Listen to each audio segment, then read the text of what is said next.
see that town. Silent Hill. A good town is a shelter from all the other challenges you have to face in each game. We fight through fortresses and dungeons to get to the next story beat, but it's in a town that the world seems to exist in real time. We see what type of people live there, what their aspirations are, and what type of a world we're fighting for. We looked for neighborhoods that were bigger than an outpost, but smaller than a city, providing the perfect levels of comfort and side quests.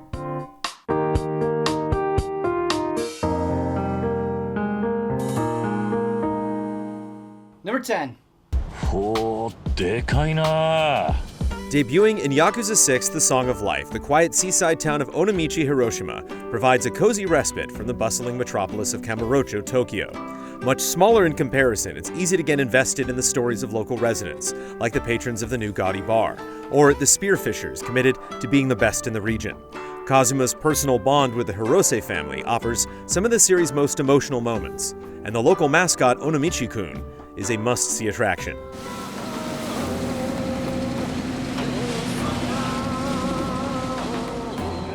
Number 9. Well done. You sought me out on your own initiative. You've done Whiterun a service. Early in the story of Skyrim, you're sent to Whiterun, located near the center of the massive map. Within its walls, there are multiple shops to visit and missions to finish, including working for a faction of fighters called the Companions, and serving the needs of the Jarl, Balgruuf the Greater. It's a stronghold you return to time and again, tracking down your first dragon at a nearby tower, and eventually buying one of the houses inside. From the imposing palace Dragon's Reach to the eternal embers of the Skyforge, it's the grandest settlement in Skyrim. Your children! Your very lives! Number 8.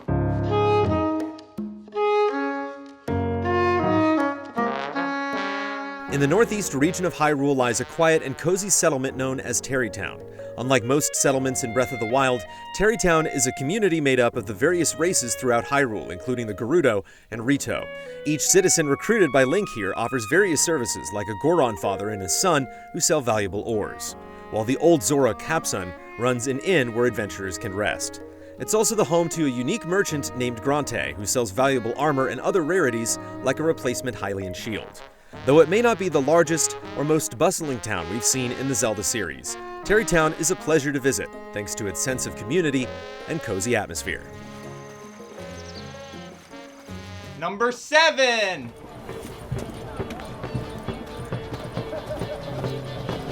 Throughout the world of The Witcher 3, Oxenfurt is known for its academy and carefree scholars. That is, until King Radovid drafts the students into the army and dumps any unfavorable textbooks on the front lawn.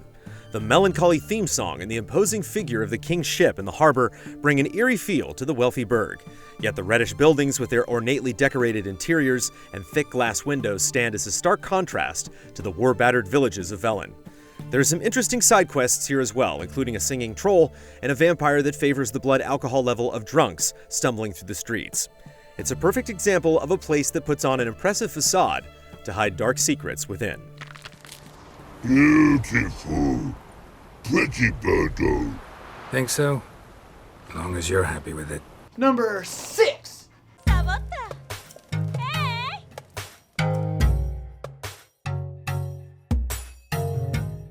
The Gerudo are one of the more fascinating groups in the Zelda series, but until Breath of the Wild, we never got a proper glimpse into the culture of this all-female race.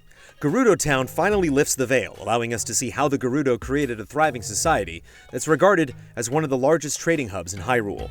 The inhabitants do their best to live peaceful lives in an unforgiving desert that brings scorching hot days and frigid nights.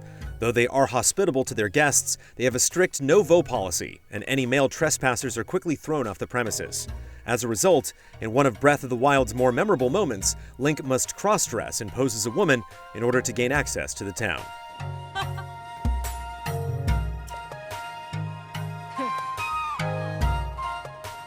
Number 5.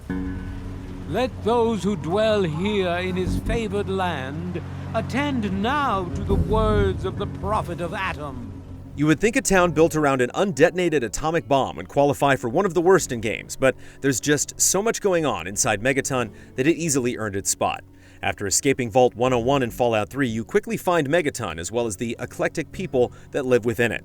There's the Church of Adam, who treat the bomb as a holy object, the friendly Lucas Sims, and the shifty Mr. Burke. It's possible to even side with Mr. Burke and his employer Alistair Tenpenny to blow up the town using the very bomb it's built around. The decision to save or destroy the town feels so monumental, and it's right at the beginning of the game, which speaks to why Megaton is great overall. It provides deep and early insight into the twisted world of Fallout, becoming its own little rabbit hole that's easy to fall into. Adam's light be with you, sweet child. Number 4.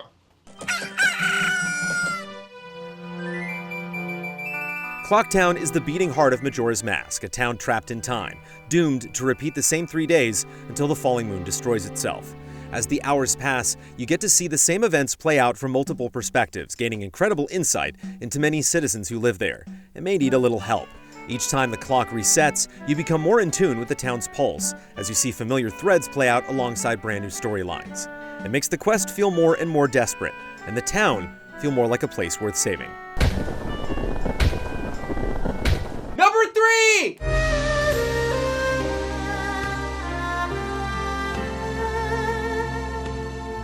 Nestled next to the cozy suburb of Yamanose, Dobuita is the primary location for a significant portion of Shenmue. Many of the residents, including series protagonist Ryo Hazuki, have lived in the area for the majority of their lives and keep to daily routines like opening and closing their shops. Its rich history is slowly unearthed as Ryo begins his investigation, adding significant context to the town that makes Dobuita feel like a living, breathing place. Tom's Hot Dogs provides intimate moments of reflection with the titular proprietor, and U Arcade is a great place to unwind with some classics. Despite the warm and accepting vibes from many of the locales, some of the more unsavory individuals hit the bars at night, so watch your back. Get out of my way. What? Go home! Oh, hey, you!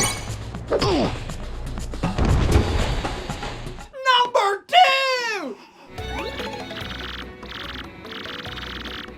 Imagine a seedy, filthy town filled with quirky Mario characters, and you'll begin to understand why ROGUEPORT is great. You can hear others prattle on about their own adventures, hit up the slots to earn prizes, cook questionable concoctions with a grumpy toad, and more. Although the genuinely funny dialogue is a highlight, exploring ROGUEPORT is right up there with it. As you gain new abilities, such as turning into a boat, the town slowly expands, making ROGUEPORT a place where there's always something new to discover.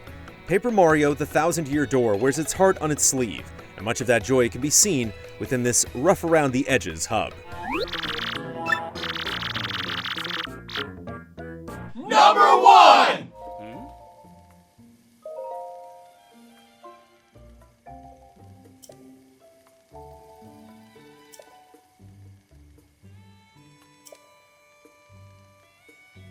At the eastern edge of the world, tucked in between the ocean and Mount Lanairu, lies Hateno Village, a place known for its green scenery and colorful dyes. This prosperous village of windmills, rolling hills, and fertile farmland sits untouched by the devastation of the calamity, and spending just a few minutes immersed in its unabashed tranquility makes you want to fight all that much harder to protect this precious sanctuary. Never mind you can dye your outfits here, or have a conversation with the Jolly Purra as she concocts new ways to improve your Sheikah slate. The real draw is that after putting in the time, money, and resources, you can finally become a Hylian homeowner, able to display the spoils of your adventure and bask in the memories of an unforgettable quest.